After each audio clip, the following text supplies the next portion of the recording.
Assalamu alaikum and good morning. Welcome to the Ahsan Rashid Memorial Award session of the 20th Shaukat Khanum Cancer Symposium. This is one of our most eagerly awaited sessions where six of the best presenters of research at this symposium have been invited to make an oral presentation. We have three judges who will then judge these presentations. Each presentation will last 8 minutes with 2 minutes for questions from the judges. Today we are honored to have three very distinguished judges joining us for this session. Professor Paul Keel is director of the ACRF ImageX Institute at the University of Sydney in Australia. Professor Athar Inam is professor of neurosurgery at the Aga Khan University Hospital in Karachi. And Professor Irfan Ahmed is a consultant hepatobiliary surgeon and professor of surgery at the University of Aberdeen in Scotland, in the United Kingdom. He's also a consultant hepatobiliary surgeon at Shaukat Khanum Memorial Cancer Hospital and Research Centre in Lahore. So without really taking up too much time, and in the interests of sticking to time, we will start with the first presentation. As I said, there are 10 minutes in total, 8 minutes for presentation and 2 minutes for questions from the judges. Each presenter will be given a warning at 6 minutes that they have 2 minutes left.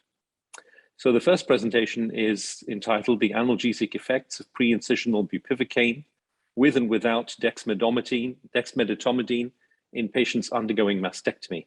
This is to be presented by Mohammed Ammar Amjad from the Shaukat Khanum Memorial Cancer Hospital and Research Centre in Lahore, Pakistan.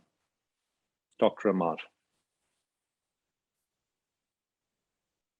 Bismillahirrahmanirrahim. Thank you, Dr. Asim. I'm Dr. Ammar Amjad, and I'll be presenting my triple-blinded randomized control trial today.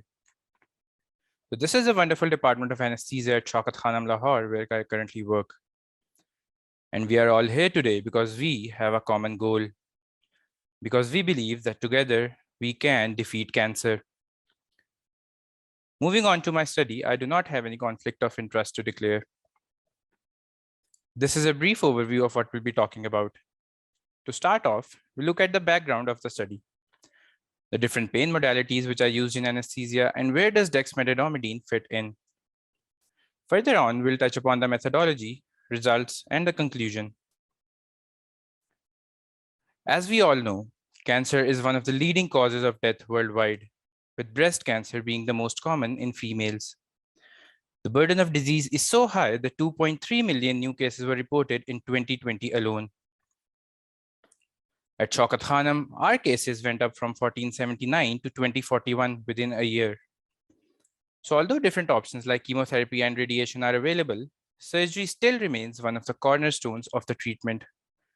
And for us as anesthetists, pain optimization in the perioperative phase is of utmost importance. But why is that? Why do we want to control pain in the perioperative phase? Among other causes like dissatisfaction and hemodynamic instability, patients who suffer from acute pain can then go on and develop chronic post-surgical pain. The incidence of chronic post-surgical pain in mastectomies is reported to be around 20 to 50% of the times. So this is the arsenal that we have at our disposal. Non-opioids like paracetamol or NSAIDs and opioids such as morphine and fentanyl are commonly used during surgery to treat pain. Other than that, nerve blocks and local wound infiltration can also be used to augment these options. So let's just shift our focus to opioids for now. Even though they are excellent painkillers, they do come with a lot of side effects, which includes pruritus, sedation, and even respiratory depression. Moreover, prolonged use of opioids can lead to tolerance and ultimately addiction. In addition to that, recent data has also shown a link between cancer recurrence and opioid use. So this graph here from the CDC shows this catastrophic rise in the opioid-related deaths in US since 2013. So now that we have seen that opioids can be bad, there was a desperate need for an adjunct which could decrease the opioid consumption. And this is where this groundbreaking study from the department comes in. 2 years ago, they proved that if dexmedetomidine is added to pre-incisional bupivacaine in breast conservation surgeries, it decreased the intraoperative opioid consumption as well as the need for rescue analgesia. So one of the limitations of the study was that the observer bias couldn't be ruled out, as the primary investigator was not blinded to the whole process. So this time, we went one up and designed a triple-blinded randomized control trial in patients who were undergoing mastectomy. Here, I would like to take a pause and explain what triple blinding meant in the study. The doctor who was injecting the drug, the patient, as well as the primary investigator, which was me, were all blinded to the study. So this chart shows how the study was done. After formal approvals, 2 groups of 30 patients each were formalized as per randomization. One of them received bupivacaine, while the other was infiltrated with bupivacaine plus dexmedetomidine 10 minutes before the incision. Coming to the statistics, at a confidence interval of 95% and power of 80%, our sample size came out to be at 60 patients. The analysis was done using SPSS24. Independent t-test was applied to compare variables such as pain score and mean opioid consumption. And the results were considered statistically significant if the p-value was less than 0.05. So all the patients who were coming for a mastectomy between the ages of 18 and 60 with an ASS score of 3 or less were included in the study. Any patients who refused to be a part of the study were excluded.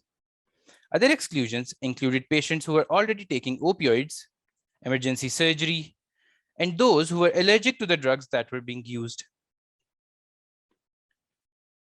So the primary objective of the study was to assess the reduction in opioid consumption when dexmedetomidine is added to bupivacaine for local infiltration. The secondary objective of the study was to compare the PACU discharge time between the 2 groups.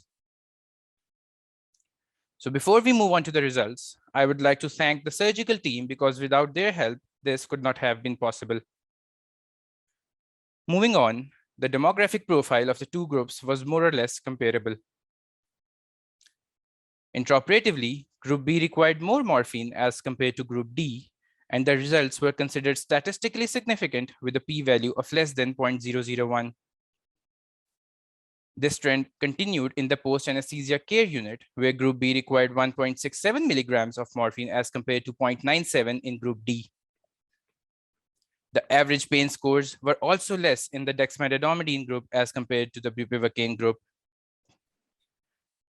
Coming to the secondary objective of the study, the PACU discharge time was 116 minutes in Group B as compared to 105 in Group D. So this shows that although dexmedetomidine is a sedative, it does not prolong the PACU discharge time, which is a brilliant result in itself. Coming to the primary objective of the study, the total perioperative morphine consumption was 7.5 milligrams in Group B as compared to 5.48 in Group D. This difference was again statistically significant with a p-value of less than 0.001. So our results were in line with the other national and international literature that is available. Dexmedetomidine, when used as an adjunct, has shown to reduce postoperative pain. It improves the efficacy of analgesia, and there is a decreased need for rescue analgesics. So one of the limitations of the study was that there were multiple surgical teams who were injecting the drug. However, local anesthetic infiltration is a basic skill that does not require any specialized competency. The other limitation was that we did not calculate the mean surgical time. So to summarize, the addition of dexmedetomidine not only decreased the opioid consumption, it led to a better pain control, a shorter PACU stay, and an overall improved patient satisfaction. So in light of all of this evidence, I believe that this is high time now that we add dexmedetomidine in our daily practice. I would like to end my presentation with a quote from Buddha, that pain is inevitable, but suffering is optional. So let's get together and end this suffering. Thank you very much. Thank you, Dr. Amar. So the paper is now open for questions from the judges. Dr. Omar, thank you very much for your presentation. A very worthwhile study. Just one question to clarify. Over how much period of time you measured the administration of opioid post-surgery? So was it 1 day, 2 day, or a week? So what was the timeline there? Thank you, Dr. Irfan, for the question. So we measured it only in the post-anesthesia care unit. Forever the patient was in the post-anesthesia care unit, we measured the opioid consumption right then and there, not till the first or second day after surgery.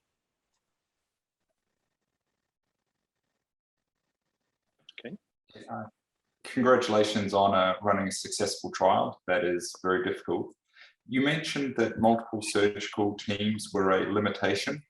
Can you expand on that? Because often it's good in trials to have diversity to be able to generalize results.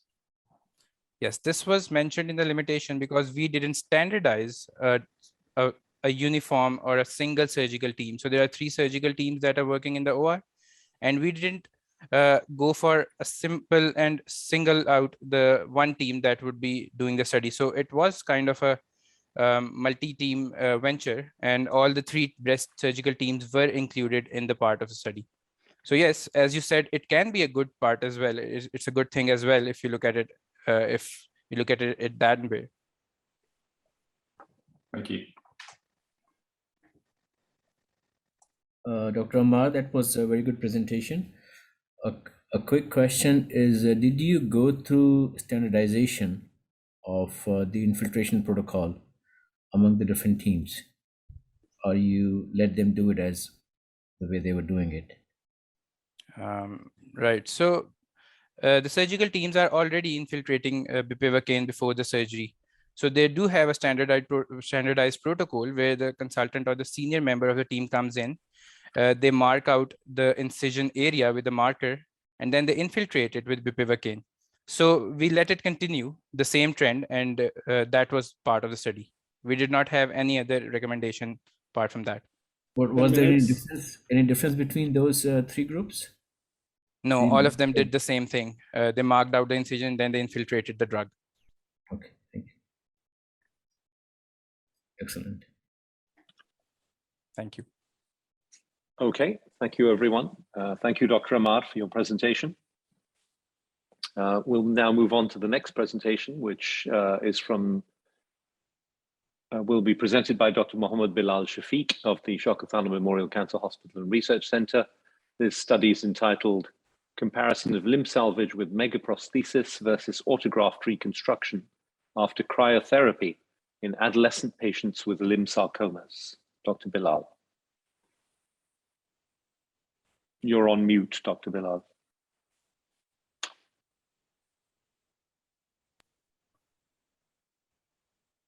Assalamu alaikum.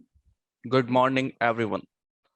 I am comparing paper of comparison of limb salvage surgery, megaprosthesis versus liquid nitrogen in adolescent population. As shown in literature, bone sarcoma have 2 peaks, one in adolescent population and one after 50 years of age. We are more concerned about adolescent population. The gold standard treatment of bone sarcoma is limb salvage surgery, which involves removal of cancer, preservation of vital structure, and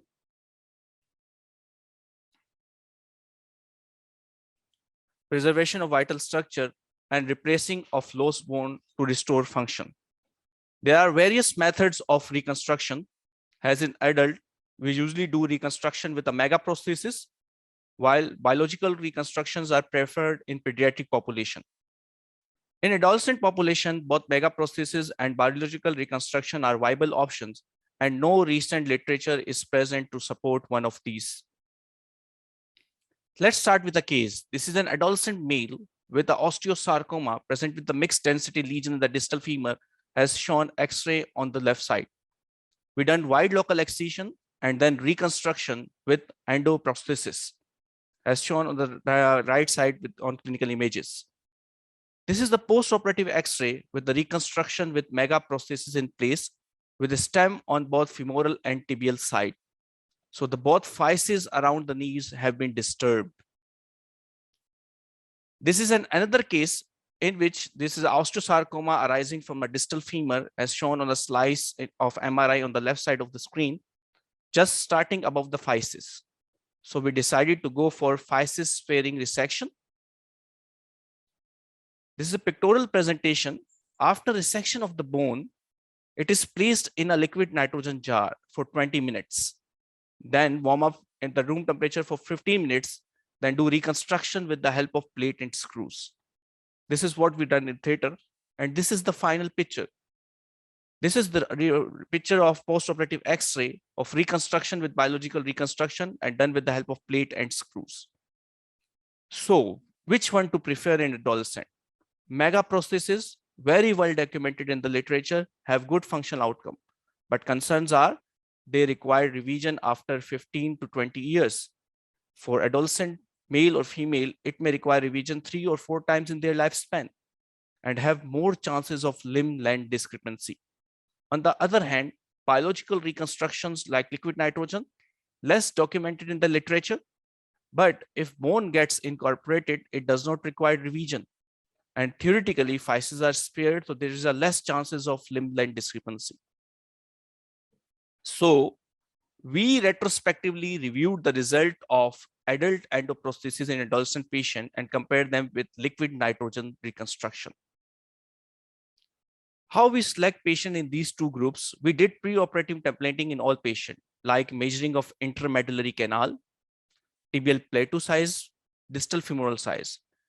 In all patients in which adult type megaprosthesis could be used were went under reconstruction with endoprosthesis or megaprosthesis, while in other patient we did reconstruction with liquid nitrogen treated bone. So it's a retrospective cohort review done at Shaukat Khanum Memorial Cancer Hospital and Research Center from 2019 to 2021. Total 35 patients were included in our study during this time. Our primary outcome measure was musculoskeletal tumor society score, which include pain, emotion, function, functional limitation, and gait. While our secondary outcome measures were chemotherapy breaks, hospitalization duration, reoperation rate, amputation, and limb-length discrepancy. On descriptive analysis, most of the patients were male. Osteosarcoma was the most common tumor. Distal femur and proximal tibia were the most common locations. Out of 35 patients, 15 patients underwent reconstruction with liquid nitrogen, while 20 patients underwent reconstruction with megaprosthesis. Now comes on results. If we compare these two treatment options in terms of function like musculoskeletal tumor society score, megaprosthesis patients have MSTS score of greater than 80%, while liquid nitrogen patients have MSTS score of less than 70%. So megaprosthesis patients are better functionally as compared to liquid nitrogen patient, and it's come out to be a statistically significant. Now we compare them in terms of chemo breaks, which can affect their 5-year survival rate. Only 10% of the patient in megaprosthesis group have chemo breaks, while nearly 60% of the patient in liquid nitrogen group have chemo breaks during their treatment. So it also comes out to be statistically significant. If we compare them in terms of hospital stay, which we taken greater than 10 days of cumulative stay of all the admissions, 20% of the patient in megaprosthesis group have hospital stay of greater than 20 days, while more than 70% of the patient in liquid nitrogen group has hospital stay of greater than 10 days, which can increase the cost of the treatment. If we compare in terms of amputation, only one patient in megaprosthesis group ended up in amputation, while 1 in 4 patients ended up in amputation in liquid nitrogen group. If we compare them in terms of reoperation, 10% patient of megaprosthesis group underwent reoperation, while more than 45% patient of liquid nitrogen group underwent reoperation. Reasons of reoperation were wound problem, non-union, and infection in liquid nitrogen patient, while infection was the main reason in the megaprosthesis patient. If we compare them in terms of limb-length discrepancy, we thought the megaprosthesis would be more limb-length discrepancy, but it does not come out like this. Both of these groups have limb-length discrepancy, and it comes out to be statistically significant as both patient groups develop limb length discrepancy. This is video of a patient who underwent reconstruction with megaprosthesis 1 year back. He is able to walk comfortably, able to do SLR, and have good range of motion. So megaprosthesis have better outcome as compared to liquid nitrogen in terms of our outcome measures. And our recommendation is megaprosthesis should be used whenever possible, but liquid nitrogen should not be abandoned at all. This is a viable option in orthopedic oncological unit. So come back to our study. Is it a new evidence? Yes, there are few studies present on PubMed and Medline on this topic. Will it help in patient care? Yes, patient will be directed towards megaprosthesis, which has better functional outcome. Will it result in change of practice? Definitely yes. This is a case of adolescent female. We did preoperative templating and were more inclined toward biological reconstruction, but keeping the results of our study, we pushed our boundaries and added up by doing uncemented megaprosthesis with a good functional outcome. This is another case after wide local excision of femur shaft osteosarcoma, less bone left on proximal and distal side. So we use a stud on both sides after treating it with liquid nitrogen to support this intercalary processes. So Please conclude. So this is the use of liquid nitrogen in hybrid fixation. Thank you. Thank you, Dr. Bilal. Once again, we'll open that up for questions from the judges. Dr. Bilal, thank you very much for your presentation. Very interesting indeed. You have given us level 4 evidence that is a retrospective study. So looking into your results, you think it's worthwhile taking it forward by doing a prospective study or even a randomized control trial in the future? Yes, sir. We are planning to go for randomized controlled trial on the basis of this study after taking RCT by comparing these two modalities in randomized controlled trial to make it more powerful studies. Congratulations on this study. I realized that your numbers were not large, but did you look at any multivariate analysis? Yes, we look multivariate analysis, but the incidence of osteosarcoma or bone sarcomas are very less. It is less than 1%. We usually do less limb salvage surgery all over the year. That's why the numbers are very less in all the studies we have studied in multivariate analysis. But there's no study which compare these two treatment options. Thank you. Yeah, well, thank you, Dr. Bilal. This was a good new way forward in an LMIC looking at these two things.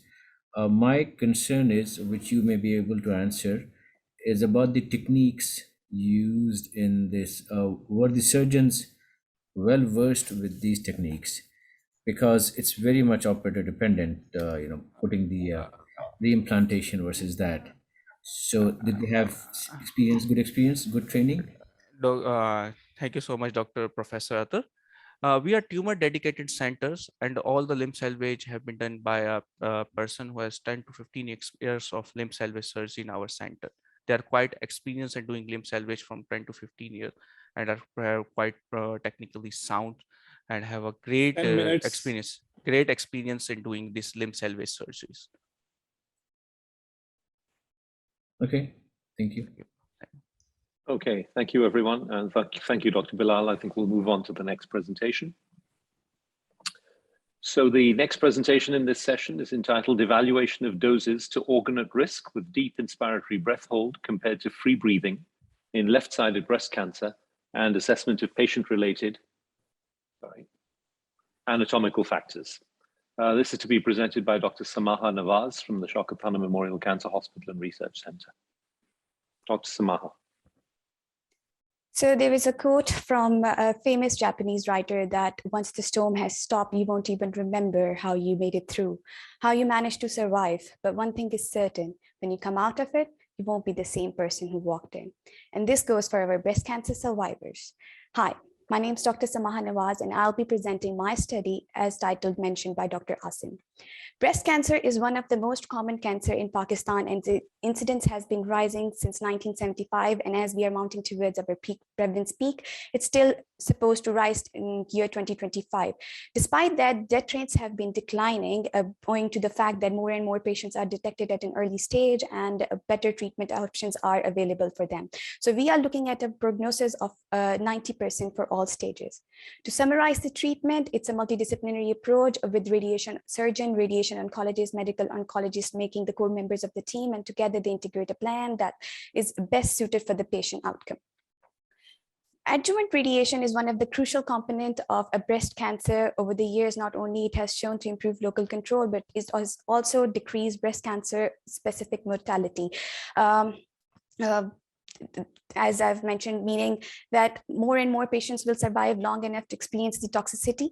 As I've mentioned, that they'll not be the same, their heart will not be the same, their lungs will not be the same. And this is known to us by the longest available data of breast cancer survivors that suggested that longer the patient lived after their breast cancer radiation, the chances of them dying of cardiac death increases, meaning that we are trading off breast cancer radiation, breast cancer treatment with the coronary artery disease. The risk is doubled from the normal population, and it is up to 10.5% versus 5%.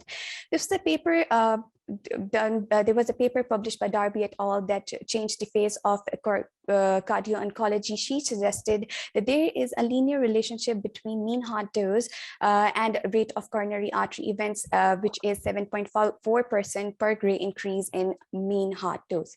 So having said that, one cannot ignore the lung, which is just right behind the breast tissue, and it also receives considerable splash from the radiation field.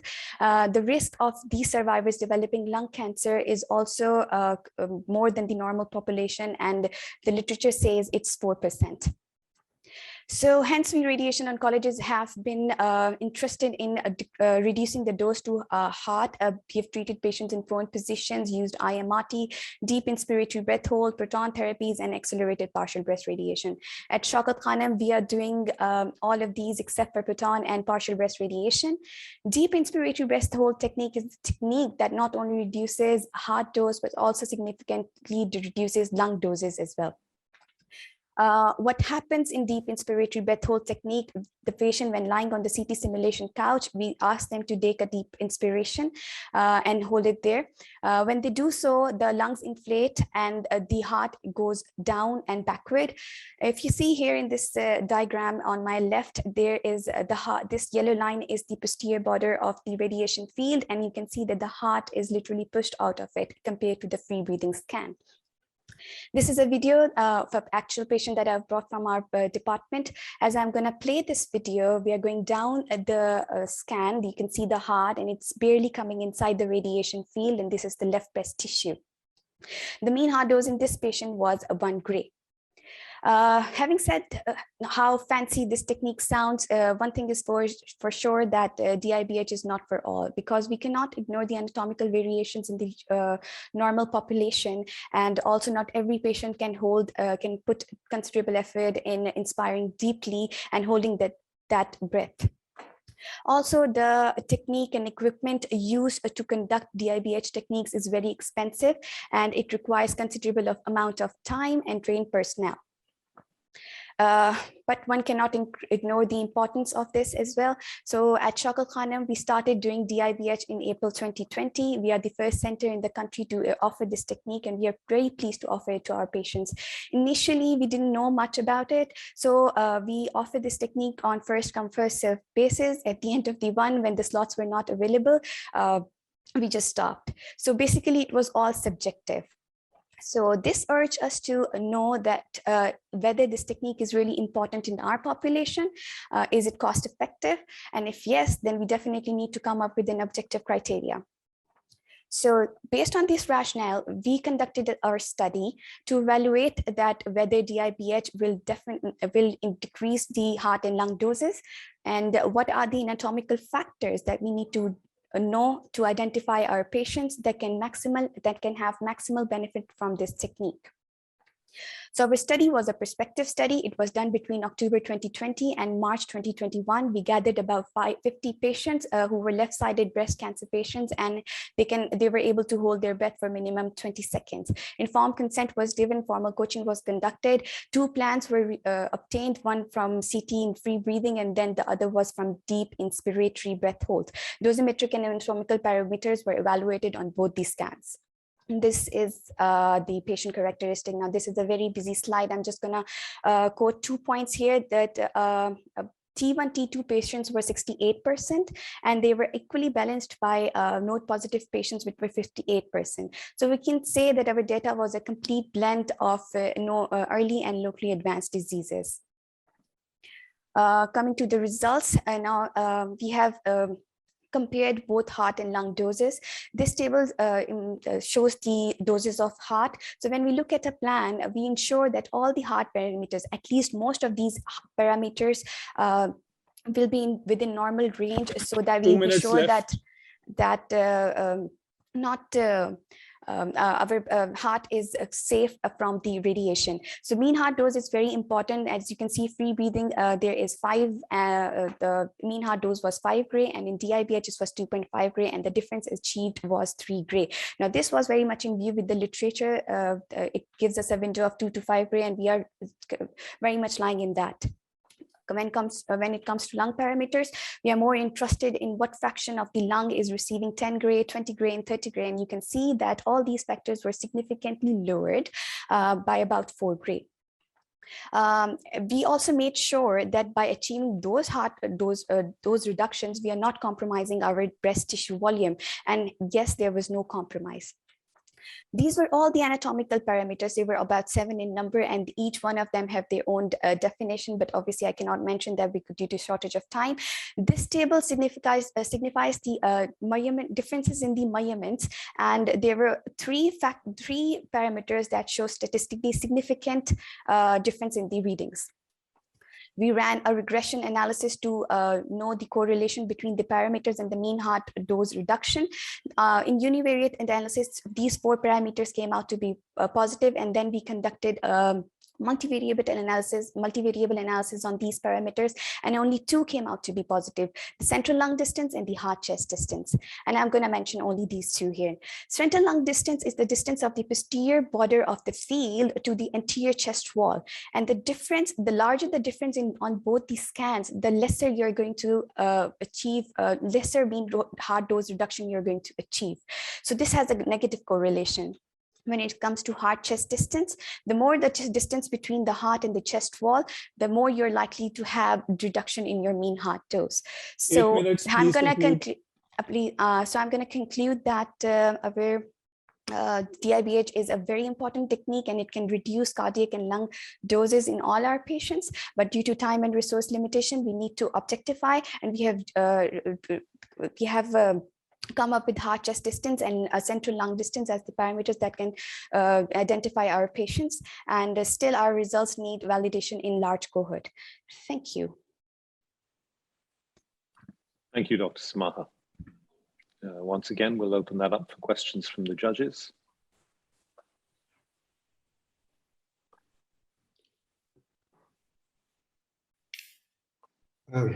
Dr. Samaha, excellent work and lots of data collection, obviously lots of parameters which you have described.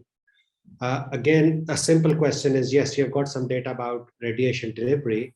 Is there any plan for long-term follow-up to see that? Of course. And what's that plan? Of course, this will be our next goal, that we are going to follow these patients up, and we're definitely going to code the results in coming years, probably 5, 10 years, probably down the road. Yes, that's the plan. Yeah. Congratulations, that's a large study. What was the other, there have been other studies comparing DIBH and free breathing. What is the differentiating factors of your study? Was it identifying the patients who may benefit most? Okay, so excellent question. So the point is, there have been many studies, and different studies have quoted different anatomical parameters, and obviously we cannot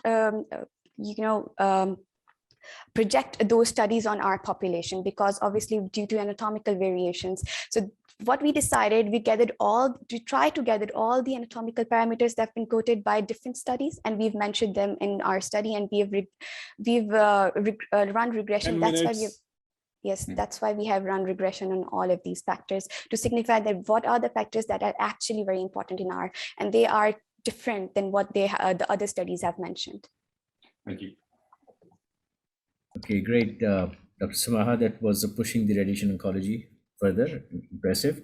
I had two questions, but because of time, I'm just going to put one question to you. And that is the cardiac movement, the cardiac muscle, it moves about a couple of centimeters cycle. So have you taken that into account? Of course. Now that is something that we are going to take, that comes in our setup margin. There are certain margins that we give due to internal organ motion.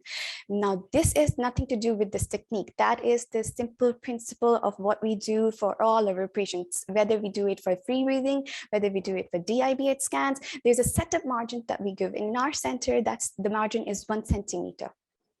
That we give from CTV to PTV to cover that internal motion. Thank you. Okay, thank you very much, Dr. Samaha. Thank you to all the judges for their questions. And we'll move on to the next presentation now. This is entitled Prospective Randomized Controlled Trial Evaluating the Safety of Breast-Conserving Surgery in Multicentric and Multifocal Breast Cancer, to be presented by Dr. Namra Arooj from Shaukat Khanum Memorial Cancer Hospital, Lahore, Pakistan. Dr. Namra.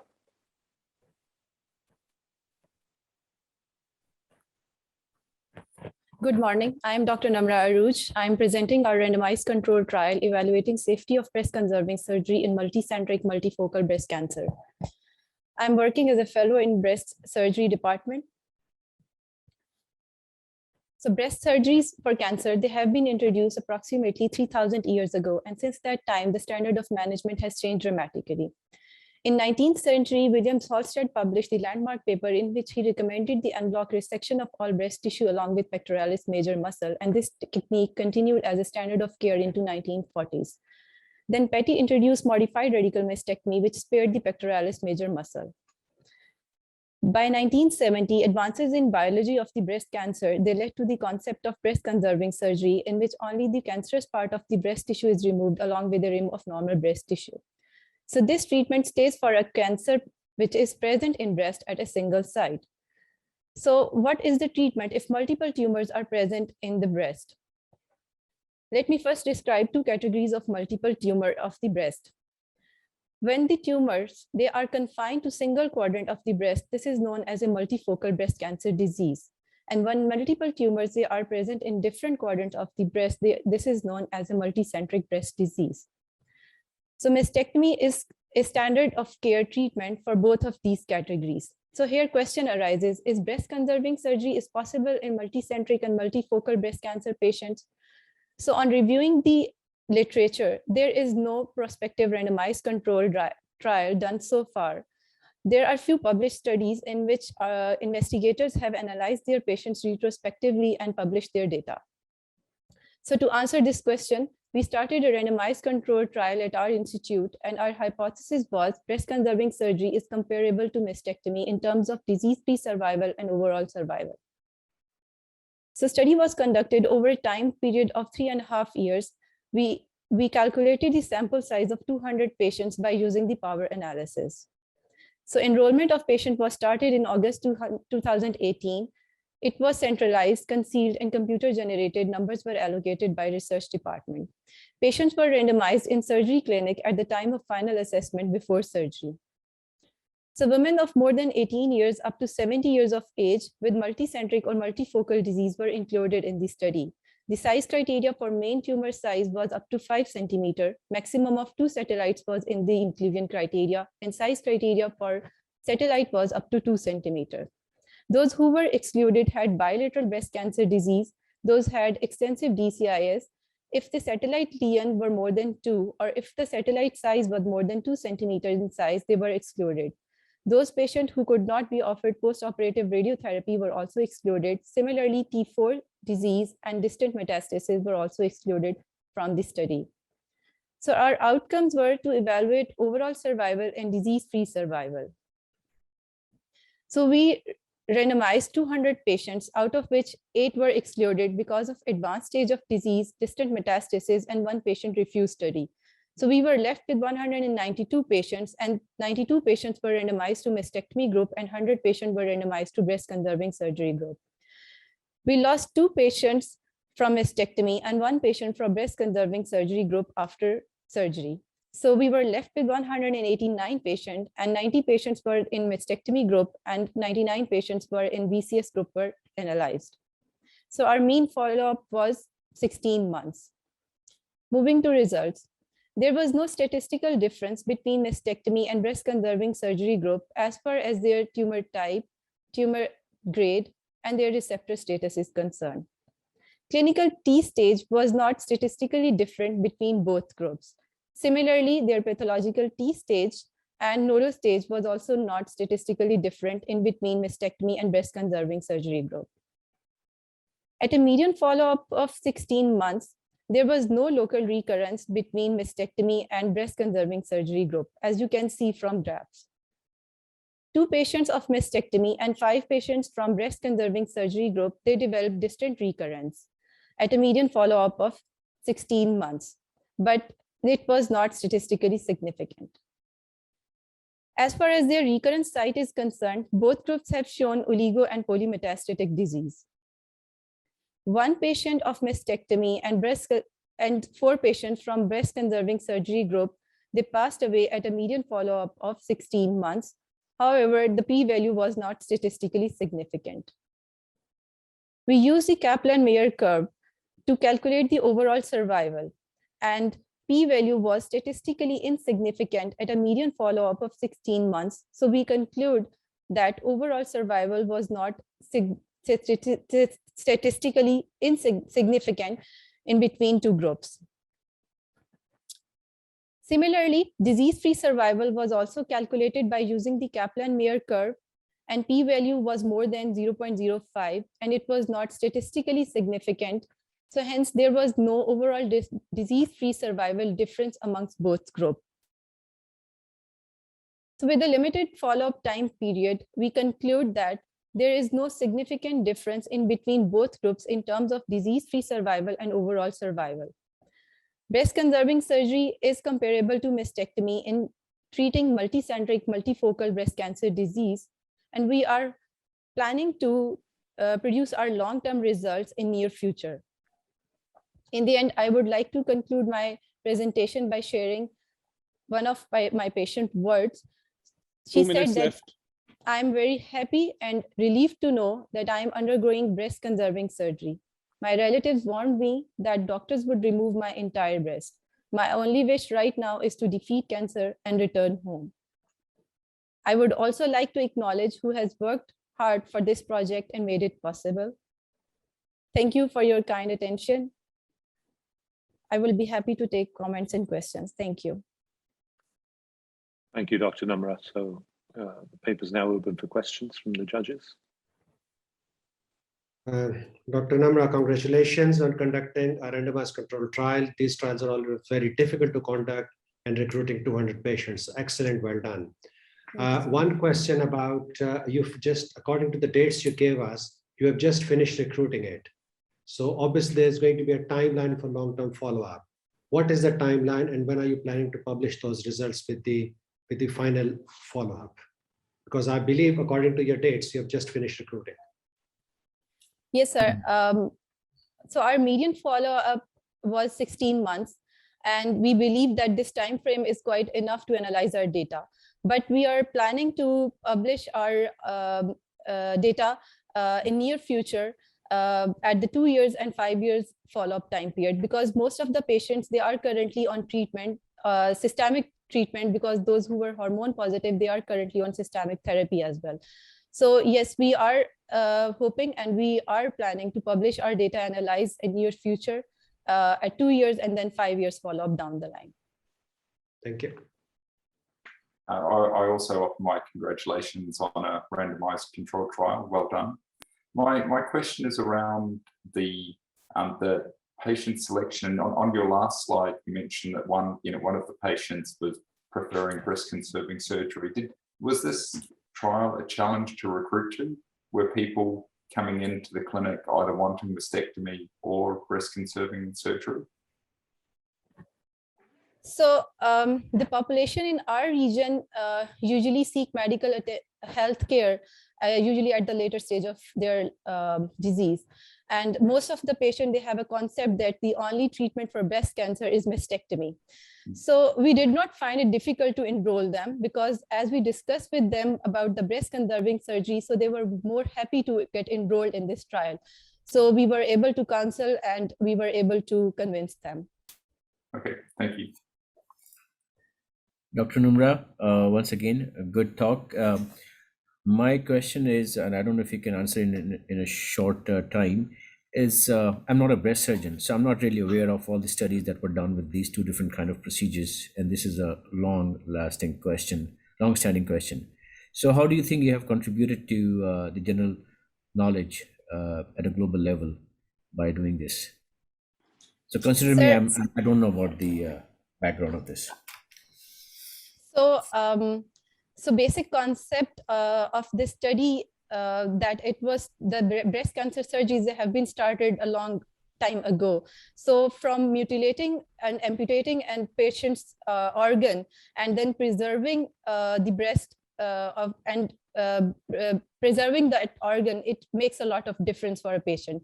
So globally, there is still not a randomized controlled trial has done so far. We started this trial in 2018, but currently in Europe, this similar question has been, this similar sort of RCT is going on, but this has started this year. So it will be a first study if it will be published in the future. And the other thing is that multicentric disease is usually a rare. No, that's enough. That's what I wanted to find out. I think that was wonderful. I had an inkling, but I'm not an expert, so I want to know that. Great, thank you. 10 minutes. Thank you, everyone. Thank you, Dr. Numra. So we'll move on to the fifth presentation of the session now.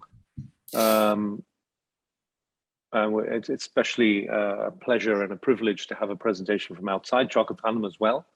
So this one comes from the Aga Khan University Hospital in Karachi to be presented by Dr. Shanila Ahmed, and it's entitled Outcomes of Patients with Locally Advanced Esophageal Cancer After Neoadjuvant Concurrent Chemoradiation.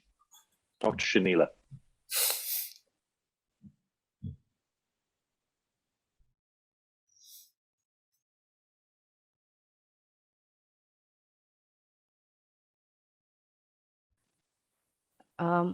Hello, everyone, and good morning. I'm from Aga Khan, and I'm presenting my study with the title Outcomes of Patient with Locally Advanced Esophageal Cancer After Neoadjuvant Concurrent Chemoradiation. So I have no conflict of interest.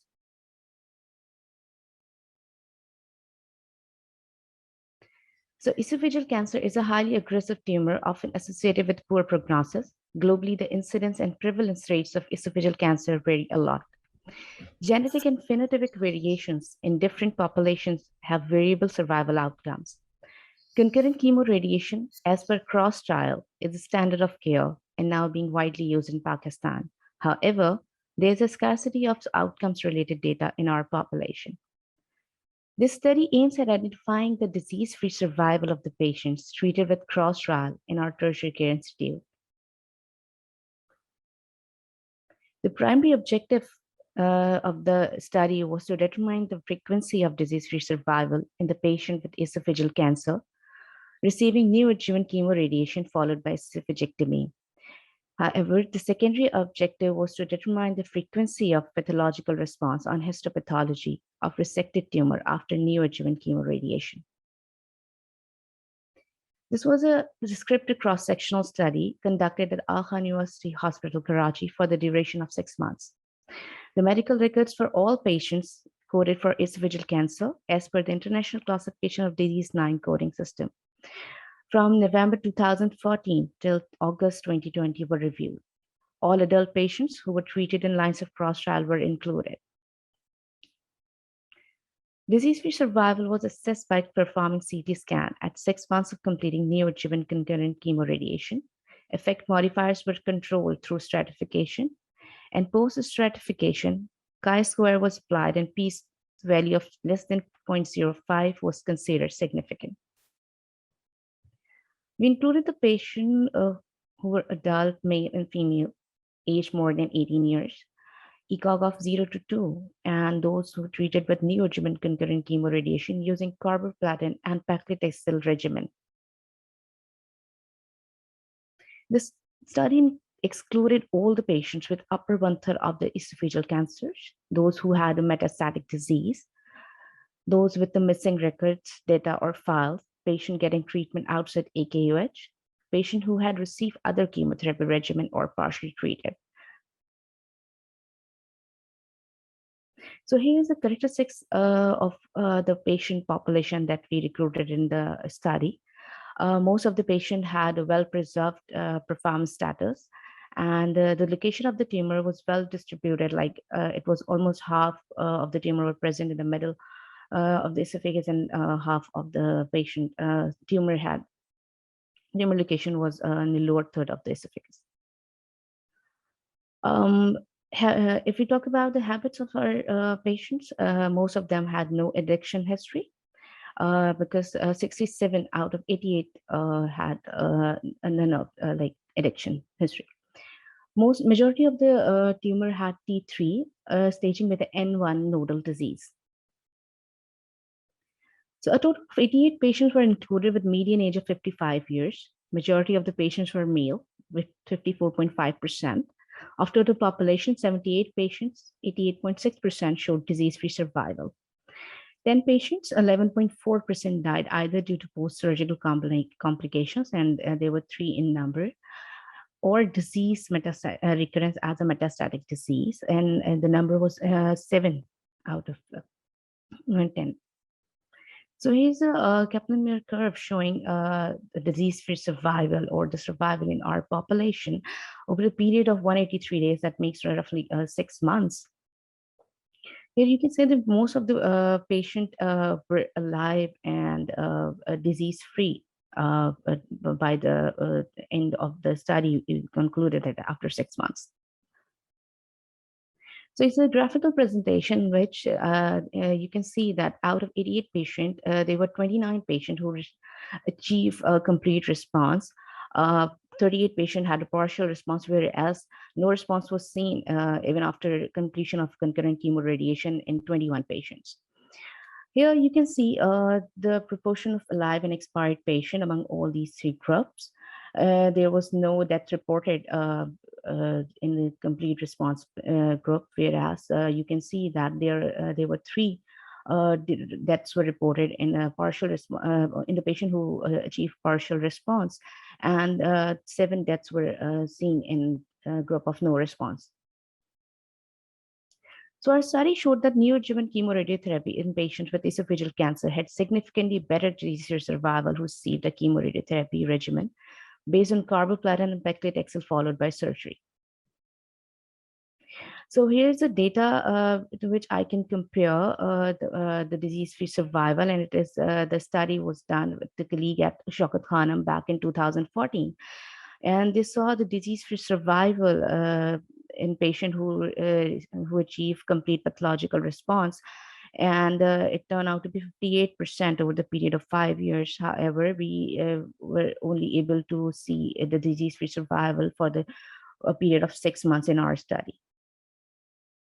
In our study, mean time of recurrence was 5.8 months. There was a survival advantage for patients who achieved complete or partial response as a result of preoperative treatment, with significant p-value of less than 0.05. So the strength of the study that it provides with the local data specific to our population. Study has added valuable information in existing literature, and it will be a reliable reference for those who want to further explore in this area. About the weaknesses, it was a single center study. Patients were followed only for the 6 months period to assess disease-free survival, and there was no comparative arm. So we concluded that our study showed that all patients completed their treatment and tolerated the regimen very well. We identified that there is a significant role of neoadjuvant concurrent chemoradiation in downstaging the initial tumor bulk. Majority of the patients remained alive and had no recurrence at 6 months of the treatment completion. So what are the future directions? As per ESCO 2021, the data has been published and it has been incorporated into the guidelines that the patient who had R0 resection and had the residual disease can now be offered for adjuvant nivolumab for 1 year for better disease-free survival. Thank you.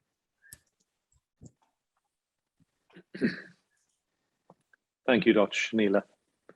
Once again, we'll open that up for questions from the judges. Dr. Shanila, thank you very much for your presentation. Obviously, it was a retrospective study. So just wanted to know what were the limitations in data collection, because there's a lot of data which came out, and were there any missing data in this study? Since the follow-up was of 6 months, so there wasn't any missing data. And it was primarily from our institute, and the limitation that I have followed only 6 months, because the last patient I recruited for the study was in August 2020. So I had the limitations to follow them beyond 6 months. Thank you. You mentioned the cross trial, and how did your results compare to the chemoradiation arm in the cross trial? So in the cross trial, we give weekly carboplatin and paclitaxel along with the radiation, and the radiation is given in 23 fractions. And after that, after 6 weeks or 7 weeks until we take the patient for the surgery. So it was the study, one of its own kind, because I have searched and looked for the data that has particularly presented on a cross trial. And to my knowledge, the studies though has been done on current chemoradiation in neoadjuvant setting, but we have the advantage of doing this study with the cross trial, which is now the standard and now practiced in Pakistan. So it's a kind of basic data that I'm adding to the literature, and it's something being done from Pakistan that we are now following the standard of care, and that's how our population is responding. Thank you. So actually, my question was in connection with Professor Keel's question. I failed to understand the difference, the benefit. Was there any comparison that you showed in there? That was one thing, and the survival graph, for some reason, did not seem to be right. There was 10 mortalities in the trial, right? Yes. And the survival graph, it stayed above 0.9 or so. So it was a study and not the trial. And it was a study based on the cross trial, basically. So I compared it with our data from Pakistan, in which which was presented in 2014, and it was based on chemoradiotherapy, but other than cross trial. They use some different regimen, cisplatin 5 along with the radiation, not with the cross trial standard treatment, which is carboplatin and paclitaxel along with the radiation therapy. So that was the difference. The difference was, what was the difference? So the difference is that actually it's not a difference that I'm trying to point out. It's a thing that now this standard of care is equally benefit. It is now if you use it in our patient as well. So it wasn't like kind of comparison. That was one of the limitations, that it has no comparative arm. Okay, all right, thank you. Thank you, Dr. Shanila. Thank you. Okay, so we'll move on to the final presentation of this session. This is entitled The Prophylactic Use of Levofloxacin During Induction Chemotherapy in Children with Acute Lymphoblastic Leukemia. This will be presented by Dr. Palvasha Rahman from the Shaukat Khanum Memorial Cancer Hospital and Research Center in Lahore. Dr. Palvasha.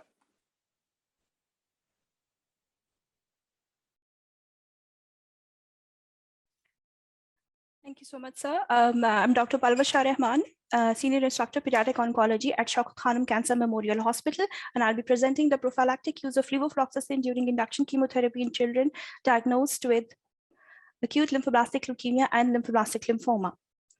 So there is no conflict of interest. Acute leukemia is the most common childhood malignancy. Almost 75% of childhood leukemia is acute lymphoblastic leukemia.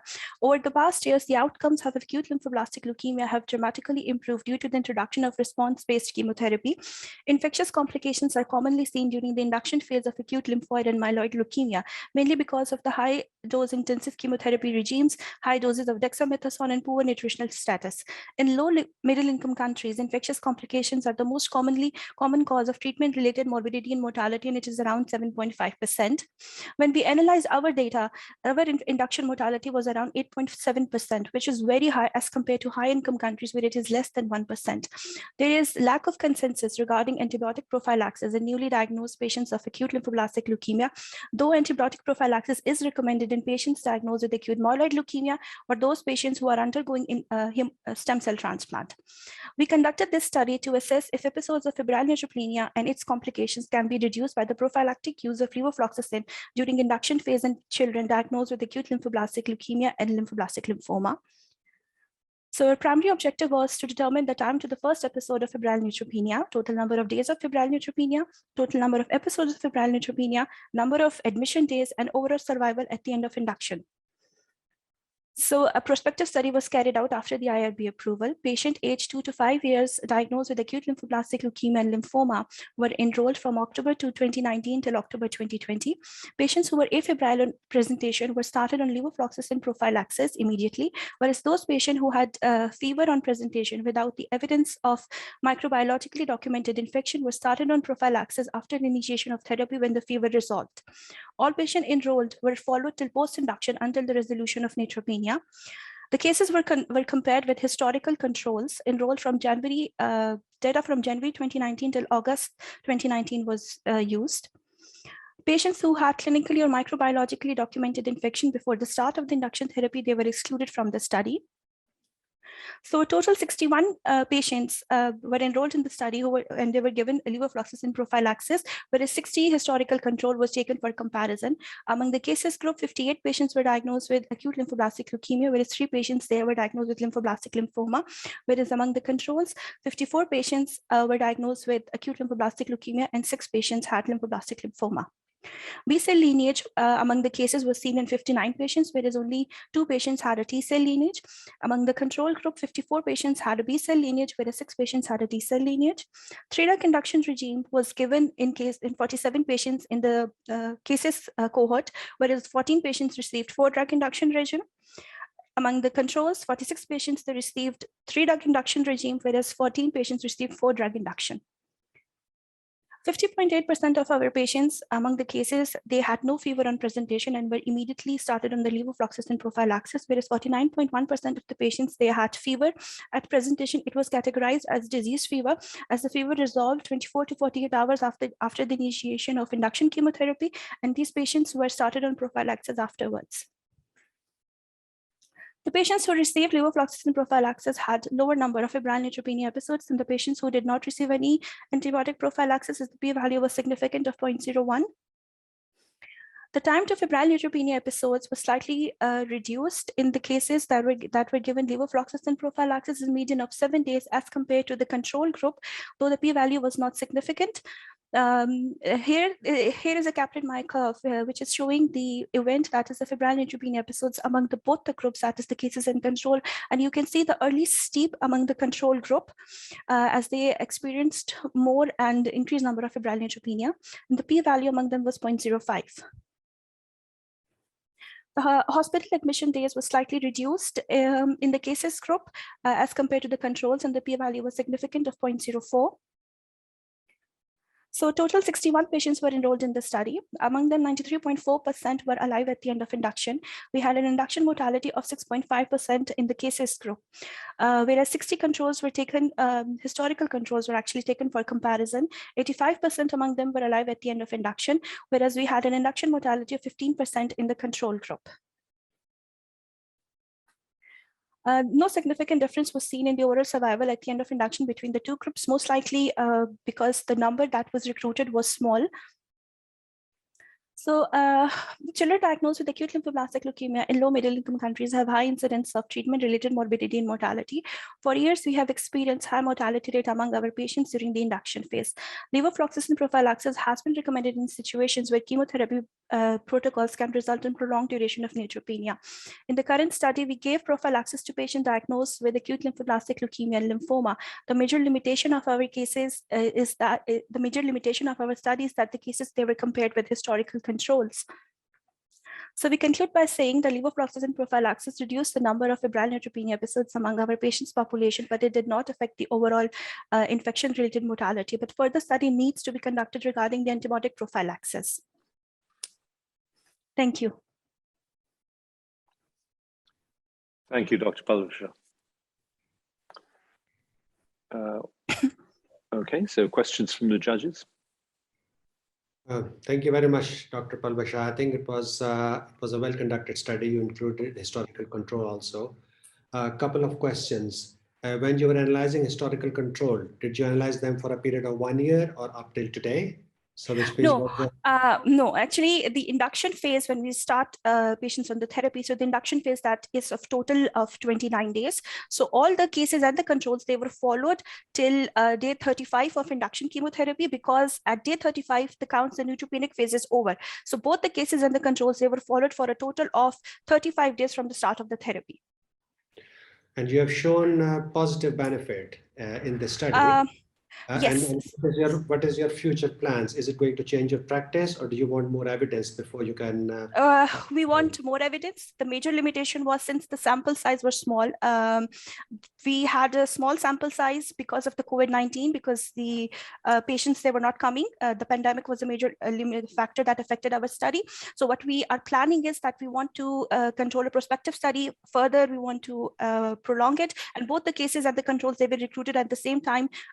A group will be given the prophylaxis, another group will be not. We want to have more data, because you see, when we compared our results with the high income countries, they have a very less induction mortality. I mean, the overall survival is more than 90%. And here at our institute, we are treating the standard risk patients. I mean, they have an overall survival of more than 90%. So the induction mortality, infection related complications is our major limitations. But obviously we need to take everything in picture, not only the prophylaxis. We do have a very nutritional clinical nutrition department at our hospital, and nutritional malnutrition is one of the major causes that actually leads to all these complications. So keeping everything in mind, we want to prolong this study, and we want to see further results that how we can improve the outcome of our patients. Thank you. So congratulations. So you mentioned the next step is a prospective randomized trial, but based on your results today, do you know how many patients you would need? We need to sort that out. We have started working on it, but we will sort it out. We have not yet started sampling it. Great.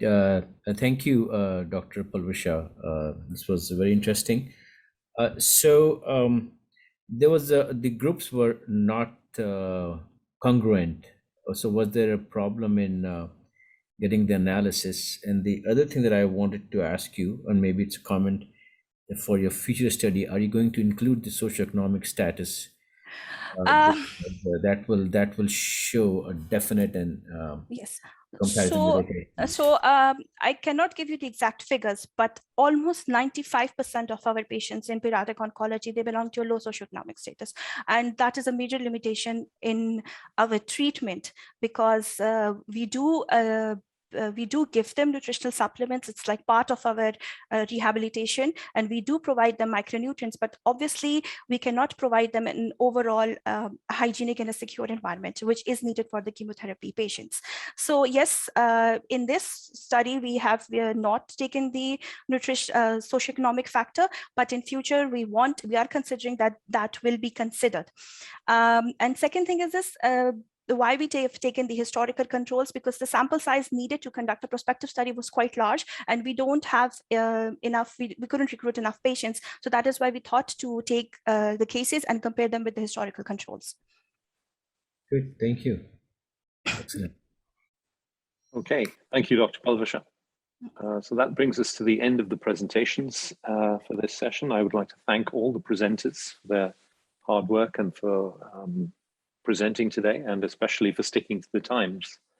I'd also like to thank all the judges, Professor Atarinam from Aga Khan, Professor Paul Keel from the University of Sydney, and our own Professor Dr. Irfan Ahmed from Shaukat Khanum. It will take a few minutes to collate the results and to prepare those. So another few minutes of anxiety and tension for all the presenters and for their supporters. We will go on to, while we're waiting for that, we will go on to present the, or to identify the winners of the free paper sessions. So we had 3 free paper sessions, and we have an award for the best presentation at each of these 3 sessions. So from free paper session 1, the winner was Dr. Danish Imtiaz from the Department of Anesthesia at Shaukat Khanum Memorial Cancer Hospital, Lahore, for his study entitled A Comparative Study of Intravenous Ondansetron and Pericardium 6 Acupressure Point Stimulation for the Reduction of Postoperative Nausea and Vomiting in Patients Undergoing Elective Laparoscopic Colorectal Cancer Surgery at Shaukat Khanum Memorial Cancer Hospital and Research Center, Lahore. There probably ought to be an award for managing to read out that title as well, but well done, Dr. Danish. From free paper session 2, the winner is Dr. Hassan Mohsin from the Department of General Surgery at the Lahore General Hospital in Lahore for the study entitled 100 plus cases of colorectal cancer surgery in a public sector hospital, lessons learned. And from free paper session 3, the award goes to Dr. Nida Zahid from the Department of Head and Neck Surgery at the Aga Khan University Hospital in Karachi in Pakistan for her study entitled Resilience and its Associated Factors in Head and Neck Cancer. So congratulations to the winners of the best paper presentation from each of the free paper sessions. Now, we also have an e-poster presentation section in this symposium. And we have 3 winners for this, a first, second, and a third prize. So starting in reverse order, the third prize goes to Dr. Barka Sajjad from the Department of Surgical Oncology in Lahore, at Shaukat Khanum in Lahore, for the paper entitled, poster entitled Correlation of Breast Density Grade on Mammogram with Diagnosed Breast Cancer, a retrospective review. The second prize is for the paper entitled Role of Endosponge in the Management of Post-Low Anterior Resection Anastomotic Leaks. This is awarded to Dr. Abdul Rahman from the Department of Surgical Oncology at Shaukat Khanum Memorial Cancer Hospital in Lahore in Pakistan. And the first prize for the best e-poster presentation goes to Dr. Sana Afzal Khan from the Department of Anesthesia at Shaukat Khanum Memorial Cancer Hospital in Lahore for her poster entitled Interventional Pain Management, Review of Practice at a Specialized Cancer Care Hospital. So well done to all of those, and especially to Dr. Sana for getting the first prize. Now, this year we have a new award before we go on to the final award for the Ahsan Rashid Memorial Session. We have a new award entitled the Bashir Alavi Award. This award has been co-founded by Dr. Humayun Bashir and Professor Abbas Alavi. Dr. Humayun Bashir is a consultant in nuclear medicine at the Kent and Canterbury Hospital in the United Kingdom and a former trainee and then a colleague of ours at Shaukat Khanum Memorial Cancer Hospital in Lahore. Dr. Bashir has set up this award in memory of his father, Mr. Ijaz Bashir. Dr. Abbas Alavi is a world-renowned physician scientist and a professor of radiology at the University of Pennsylvania in the United States. Dr. Alavi is a former plenary speaker at our Cancer Symposium in 2018. So the purpose of the Bashir Alavi Award is to recognize and to encourage high-quality cancer research in Pakistan. Researchers, clinicians, and scientists from across the country are invited to submit their publications for evaluation by a scientific committee of experts. Eligibility criteria for this award this year were that papers had to be published in PubMed indexed journals in the year 2020, and the research work needed to have been related to cancer and must have been carried out at an institution in Pakistan. So the winner of the Bashir Alavi Award, the first Bashir Alavi Award this year, is for a paper entitled Long-Term Toxicity and Efficacy of Intensity Modulated Radiation Therapy in Cervical Cancers, Experience of a Cancer Hospital in Pakistan. This is from the Clinical and Radiation Oncology Department at our hospital in Lahore, Shaukat Khanum in Lahore. And the authors are Drs. Mansha, Tabinder Sadaf, Dr. A. Vahid, A. Munawwar, A. Rashid, and S.J. Chaudhary. Their paper was entitled Long-Term Toxicity and Efficacy of Intensity Modulated Radiation Therapy in Cervical Cancers, Experience of a Cancer Hospital in Pakistan. And this was published in JCO Global Oncology in 2020. So congratulations to the winners of the first Bashir Alavi Award. So just another few moments now of waiting for the result to come through. Once again, thank you to all the audience and to the judges for being part of this session this morning. This year, we've had over 3,500 total registrations to attend the symposium, which I believe is a record. I'm just going to talk briefly now about Mr. Ahsan Rashid, after whom this session is named. Mr. Ahsan Rashid was a renowned businessman, social worker, and philanthropist. He was a founding member of the Board of Governors of the Shaukat Khanum Memorial Cancer Hospital and Research Center, and was a great supporter of the hospital through very difficult times, initially when the hospital opened.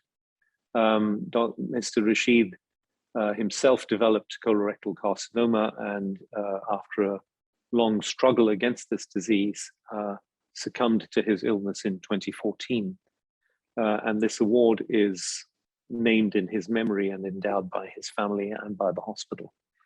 So the award of the Ahsan Rashid Memorial Medal has become a major and highly anticipated event each year towards the end of the symposium because of time differences for the various presenters and judges. We have moved the session to the beginning of the day today, whereas often it's the last session of the symposium. Hopefully, with the pandemic behind us next year, we'll be back to holding this entire meeting live or perhaps in a hybrid manner, and we look forward to seeing all of you then. So we can move on now to the naming the winner of this coveted award. And this year, in a break from tradition, the award goes to Dr. Namra Aruj from the Department of Surgical Oncology at the Shaukat Khanum Memorial Cancer Hospital and Research Center for her paper entitled Prospective Randomized Controlled Trial Evaluating Safety of Breast-Conserving Surgery in Multicentric and Multifocal Breast Cancer. So congratulations to Dr. Namra and to all her colleagues, her mentors, for her excellent work and for this tremendous recognition of the hard work that the breast cancer team have put into this study and to everything they do at Shaukat Khanum. Congratulations.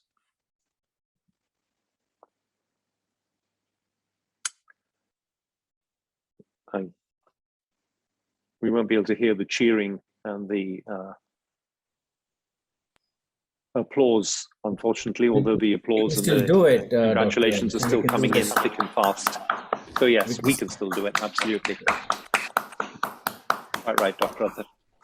So thank you again, and congratulations once more to the winning team, and we'll end this session at this point. Thank you. Please go ahead and enjoy the rest of the symposium and the rest of the day.